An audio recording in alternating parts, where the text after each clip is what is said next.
Welcome back to GovCast. I'm Nicole Osinski, Executive Editor of Government Fleet Magazine. Today we're talking about EV adoption and challenges in the charging industry. I'm joined today by John Donahue, VP of EV Product Strategy and Innovation with Comdata, a FleetCor company, a global business payment provider. I'm also joined by Linda Ellis, a fleet manager with UCB North and Latin America, a global biopharmaceutical leader.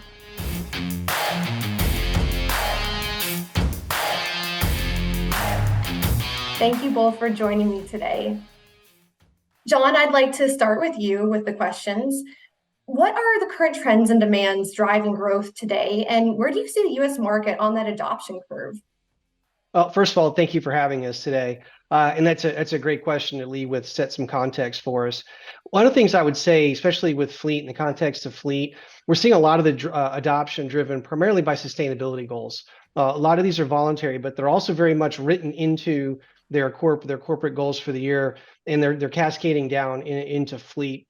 It's also coming from customers. Customers are asking, really around, what are you doing to on your path for sustainability? Part of their carbon footprint is going to be measured eventually by what you're doing. And finally, you see that from an employee retention and attraction standpoint, employees are looking at electric vehicles as the future, and they want to be part of it. And it really is something that you can use to leverage there. More globally, what we're seeing in FleetCor, we have a global presence. And one of the things we're seeing, especially across Europe, is they're a couple of years ahead of us on the adoption curve, maybe 2 to 3 years ahead of us on the adoption curve. That's largely because there's more incentives and regulations in Europe than there are here in the U.S. Although with some of the regulations that are coming out now with the infrastructure bills, you're seeing more of those, both carrot and stick. But by and large, we're a little bit behind. And let me give you just a couple of numbers. And when I give a forecast, it's an economic forecast, not a net zero forecast, if you're familiar with the difference of those, okay? So for just battery electric cars, what we've seen at the end of 22 is around just under 6% of sales were battery electric. We think that'll go, Bloomberg is projecting that'll go to just under 10% by year end. And into 2025, that'll be 19%. And by 2030, almost 45% of all vehicle sales will be fully battery electric vehicle sales. What does that mean? Getting back to your original question here. First of all, what we've seen in other markets is when they cross that 5% is when they hit the bottom of that S curve, in that when the acceleration really begins to take into the adoption. So we're seeing us at that point in the adoption curve where we're starting to accelerate here in the US. In that 13 to 15% number is typically referred to as the tipping point into mass market. Again, we're getting very close to this, getting out of just the innovators and the early adopters into the mass market. So some really exciting trends and things going on, but also keep in mind, even with these aggressive sales numbers that I just talked about, by 2030, we'll still have 85% of the vehicles on the road will still be internal combustion engine. It takes a long time to swap out 280 million vehicles. Well, Linda, over the last 12 to 18 months, what stands out as having accelerated the most for you with EV adoption? Well, I tend to agree with everything that John just spoke to. Sustainability is a huge goal of ours. We've adapted just some partners across the pharmaceutical industry just to kind of partner with us to make a commitment to have just a greener all-around supply chain. One of the things that has accelerated the most in our EV adoption, or the reasons why it's accelerated, is the increase in prices for fuel parts, downtimes for repairs in the wake of skeleton crews that have been working on our cars. So we looked at the total cost of ownership for our fleet, where we wanted to be as a company, and this opened up the idea of electrification for us very early on, almost 2.5 years ago. So the timing seemed really good due to the remarketing values being offered for normal ICE vehicles. So it was time for us to start turning our attention towards what our fleet could look like in 5 years. So that's kind of the timeline that we've set for ourselves. By 2030, we want to be a 100% fully EV fleet. And we've partnered with some of our suppliers, even swapped out some of our suppliers who have more of a sustainability infrastructure to help us get to that goal. Got it. Well, John, what about for you and your customers? So it's interesting. Last year, I felt like a lot of the discussions were EV 101 in educational. And this year, you're seeing a lot more of how do I deploy and how do I successfully deploy kind of conversation. So there's just been a tremendous amount of education. That's to me, one of the biggest things that we've seen. And I think what you just heard Linda talking about is some pretty advanced stuff. I mean, this is no longer about just, where do we plug this in? This is really around maintaining or achieving some pretty aggressive goals. The other one has really been the shift to focus on the driver versus the vehicle. We think about the move to EV as a kind of a asset-driven event, but really it's as much about the driver. And how do we make that work for them? And that's the other big thing that I think has really, really come to the forefront over the last 12 to 18 months. For you, what's been your primary charging approach? For example, private versus public charging? Well, we use a hybrid of both. John just spoke to considering the driver. And that's what is the driving force behind why we would use both. So it's just a hybrid for our drivers, where we provide both the benefit to our employees who are not eligible for a company car, as well as those employees who have a assigned vehicle. If they've moved to a PHEV or BEV, then we work with companies like John's organization at Comdata to provide them with the ability to charge in public. And then it helps us with keeping track of, how we're bumping up against that total cost of ownership. So Comdata has helped us provide, not only that payment method, but they also help us capture data for us to be able to plan and forecast for the rest of our EV journey. Well, based on your experience, what are some of the best practices you both have seen assisting driver adoption? Education for me, it's all about promoting. We did definitely reach out to Comdata and say, hey, what have you been telling your customers about sustainability and EV? We wanted to get educated first so that we could then in turn put together some internal training materials for our drivers. We took it a bit further though. We don't just work with our UCB normally assigned sales fleet or field ops folks. We educate our entire employee staff. We talk to them about just having a mobility plan that's greener, being a good, community partner with, whichever region you're in. And we really sell the idea of just making sure that, we're all contributing to a more sustainable future. Sometimes it's cheesy to people to talk about the future for your kids, but it's very real. Global warming is real. The degradation of resources is real. So we really try to be that, great community partner and align with our goals to become more of a sustainable company. I think I've heard you mention in the past, you've also held confidence calls for your drivers. Yeah, absolutely. That's part of the education package. We work with our fleet management company to educate our drivers online virtually. Then we hold driver community calls, and we invite suppliers like Comdata that touch our EV journey or our EV process, and they field questions for an hour to an hour and a half from those drivers wanting to learn about electrification. That's fantastic. I think that's really one of the great examples of how companies have been successful with their early electrification, and it's getting the buy-in. If you get successful buy-in from your employees, you will have a successful program, and if you don't, you could struggle. We actually have one customer who has more vehicles than they can find drivers for because early experiences were bad, and then they talk to each other about that, and then they don't want to get in the vehicle. Their current vehicle works fine, and they don't want to take the risk of getting into that electric vehicle. And that gets back to that focus on the driver we were talking about a moment ago, where you really need to make the vehicle work for them and not the other way around. This is their office. So really start with the folks who want to be part of that journey. You don't want to force this at the beginning. Who can take a car home if you're using an at-home? We've also seen companies do worst case scenario testing. Again, this is their office. You can't say, well, the heater really is going to impact your range by 25%. Don't use your heater. We're not sitting in our desks in the winter without a heater, right? So really going out there and testing these vehicles in worst case scenario to prove with data that they are inside the daily duty cycle, and or we have a charging plan for you to accommodate this downtime.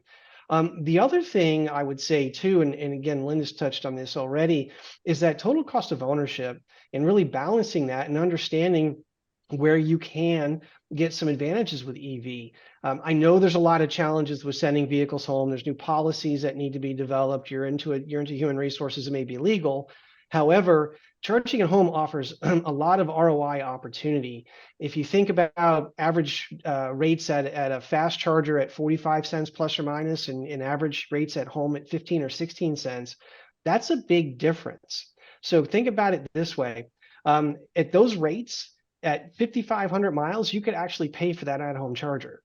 So just from the difference, if I charge 100% at home versus on the road at that, with just those differences there.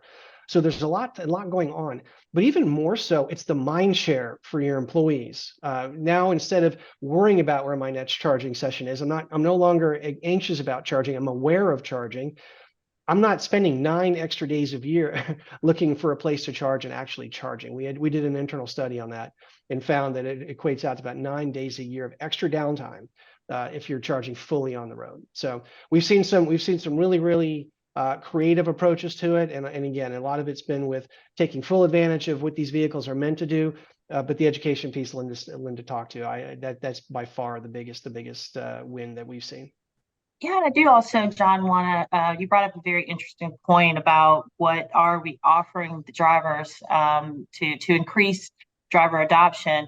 UCB covers the charger, the installation. We take on that entire process for them to be able to get that installation in home.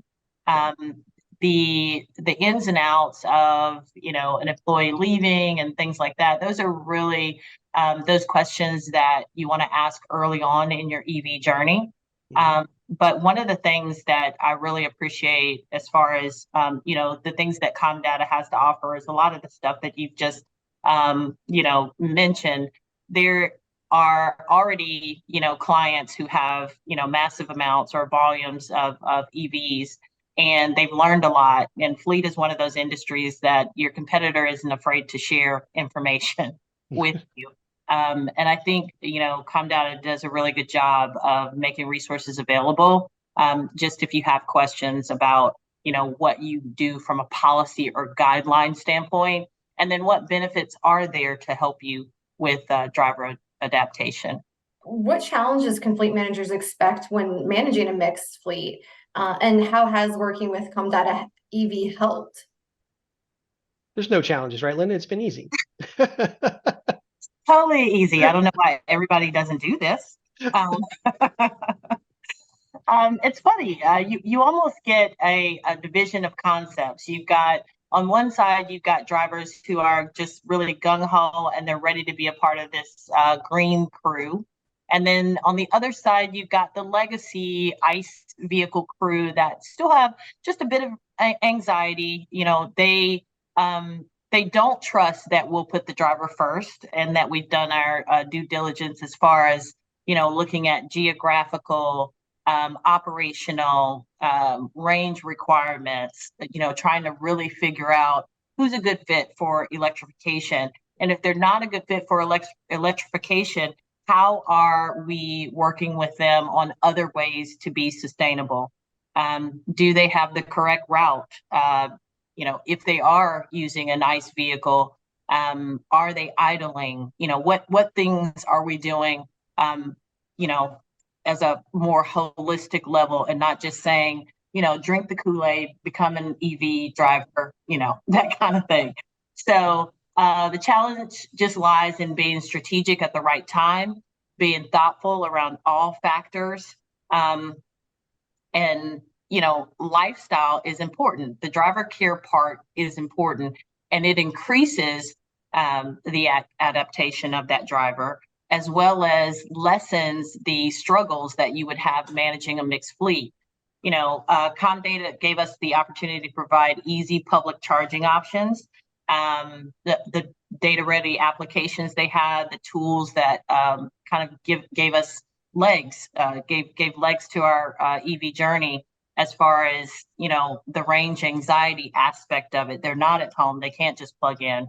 And one of the things we found, this is just a sidebar, one of the things we found great was the fact that we could now manage car washes or small services that the driver could self-service using the Comdata card. So it was just a good fit for UCB. And again, there's information that, establishments like Comdata already have. So there's no reason to reinvent the wheel. Once you figure out where your company wants to go, you set that timeline, that roadmap, have those conversations with partners like Comdata, and I think it'll be a much easier transition. Don? Yes, no, I think that's fantastic. What you said just there, Linda, and I really give you a lot of credit for where you are in the journey. Because if we think about it today with legacy fleet, fueling is a known transaction. Here's your vehicle, here's your fuel card, and you show up at the gas station and you go. It's funny you mentioned car washing. We had early questions. Can I even wash an electric vehicle? Will it short out? So we can't assume that the employees know this. So an EV is really a business process. There's a lot going on here. You've heard some of the things that Linda's had to take into consideration, and the stakeholders across the organization she's probably had to pull into fleet for the first time. Mm-hmm. So there's a lot there.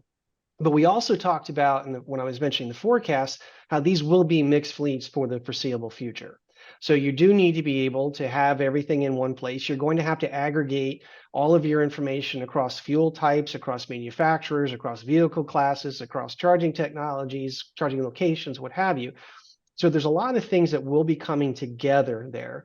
I hate to say it right now, the industry's not helping as much, and I don't mean that as an implication on any one player. There's just a lack of interoperability. There's a lack of standard. We've had so much innovation so quickly, and they've developed in silos, for lack of a better word. We need to get a little bit more integrated, kind of like we're used to seeing with that fuel experience.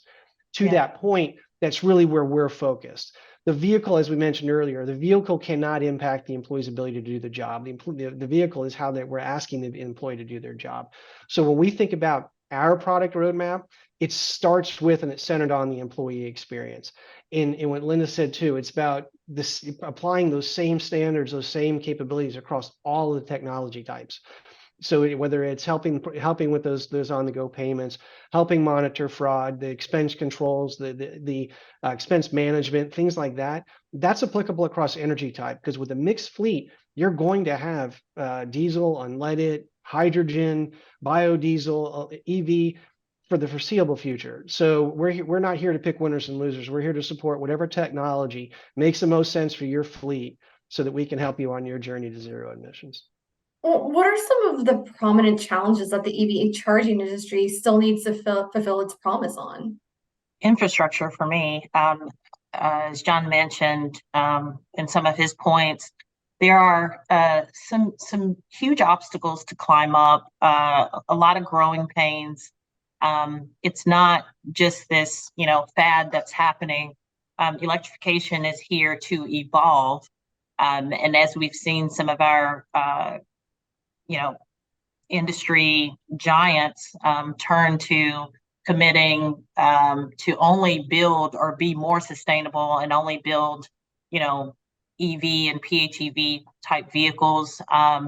It's kind of a sign that, it's here to stay, but there are still some obstacles, such as size offerings. You may not be able to get, a truck that is going to be able to service in a private or public sector the way that you had before. There is some change behavior that has to happen, and it's because the industry hasn't caught up infrastructure wise with what's going on. I think there was a huge increase to a look at electrification with all of the fuel prices that had increased in years past, the parts that were unavailable, on EVs. There's not many parts that go to it. I think with a Tesla, there might be 20 parts. I don't know, but from what I can see, it's, there's not a lot that goes into, or as much that goes into an internal combustion engine that does in an EV. So companies are just trying to have kind of a more strategic approach to how they're functioning or how they're able to survive in the years ahead. If we were hit by another pandemic, or if we were hit by another huge price increase for parts and fuel, because of some, major catastrophic event, how will our companies survive? So this is about longevity. And we're really looking for the industry to kind of catch up with the concept of being more sustainable. So I think that's a fantastic answer. It really is as I talk about this, there's and I borrowed this from other conversations I've heard and been a part of. You think about the formula for success of moving to electrification or zero emissions. You really need to have the vehicles available, as Linda touched on, to do the jobs as required. There needs to be a total cost of ownership. There needs to be cost parity in here, because there is some piece in here that you can say, okay, well, we're moving to zero emission, but CFOs aren't going to underwrite this in total. There needs to be cost parity. And then the last piece is the infrastructure. And if you look across those three elements, the vehicles, while not at scale, are starting to come online in terms of the ability to do you have the utility. So now can we get those at scale? So that one's probably the closest. Total cost of ownership will come as battery prices come down. And we'll start looking for that $100 per kilowatt hour.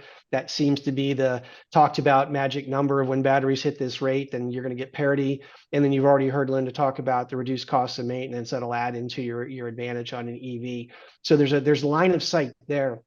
The one that keeps people up at night is the infrastructure piece.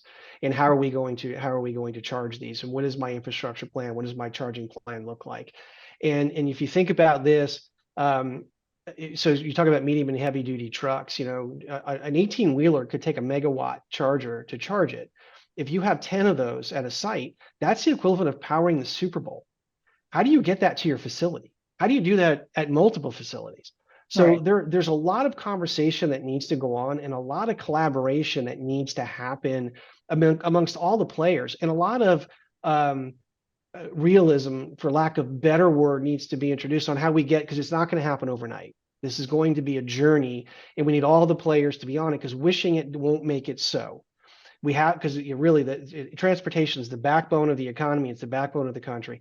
So what can we all do across all of the sectors of the EV ecosystem to support this journey, to support folks like Linda on this journey, to make sure that they have what they need to make it successful? What recommendations would each of you have for fleets to get started on their electrification journey? So starting brings back anxiety for me. Just the thought of tackling it, I think it was a little scary in the beginning. So I definitely can relate with those who are just starting out on that journey. And I did touch on it a little bit, but one of the things that I want to stress is the new word for EV is pilot. And I was sitting on another panel, and I'll borrow this from one of the panelists there. A pilot is not a plan, and I wouldn't recommend that going cold turkey in a pilot or just tossing something into your fleet. You need to have the meetings with your utility team.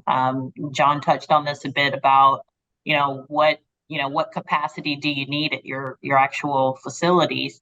Have that conversation with your utility company. Understand what is the capacity that you'll need for just the different applications that your units will be exposed to if you were to put in a PHEV or an EV BEV vehicle. So pilots are not plans, but you do need to start somewhere. So getting that introduction to a car that's most likely to be applicable to your fleet would be ideal. But it doesn't go without saying that there needs to be a plan around that, and also a support system. You need to be able to get the support of upper level management, because somebody's got to pay for it. And in that first year, you probably are going to have additional suppliers and additional expenses that you didn't, normally plan for. So that would be my take on where to start. Basically, just have the conversation with your utility team, understand which suppliers or business partners that you'll need to align with. Some of those will be contractual. You do need to touch base with your fleet management company, figure out what their plan is for sustainability. Most of the ones that I am familiar with typically have a sustainability department already established. So it's good to get to know those folks and then understand from the OEMs what are the offerings that are going to be one-to-one to what I have right now. If I have a RAV4 or a Tesla or a truck, am I going to be able to get that in a more sustainability type vehicle? So those are some of the things that I would say out of the gate are the most important. Obviously, that is not all inclusive, but your goal is to learn, educate your drivers, and then try to implement. No, I think the first piece is really what Linda was talking about, and that's to get started. You've got to start on this journey. You've got to start testing, and you've got to start learning. There are some people who are very much already very committed to a zero emission future, and there are others who are very skeptical about our ability to get there.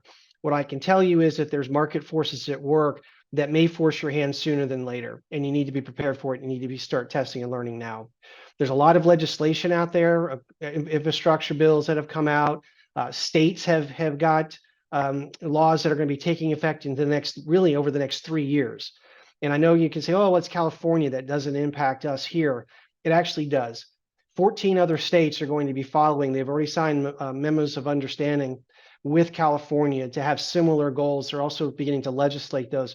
There are cities that have also signed similar MOUs. You're talking roughly about 50% of the GDP is following suit with what California has done here. So these regulations are going to start hitting. You also have the major OEMs making zero emission, fully electric commitments in the 2035, 2040 timeframe. You've got 95% of vehicle sales, OEMs who have 95% of vehicle sales have committed to 100% electric futures. You've got the two largest Class 8 OEMs, or two of the largest Class 8 OEMs, have said the next generation of diesel engine they produce will be the last generation of diesel engine they produce. So the industry is moving that way. And really what we need to do is starting to figure out how it's going to fit and work within our fleets. So again, test and learn, but treat it as a journey. This is not an event. This does not have to happen overnight. So that's why it's such an advantage to get started now, educate yourself now, and begin your bridge to that zero emission future.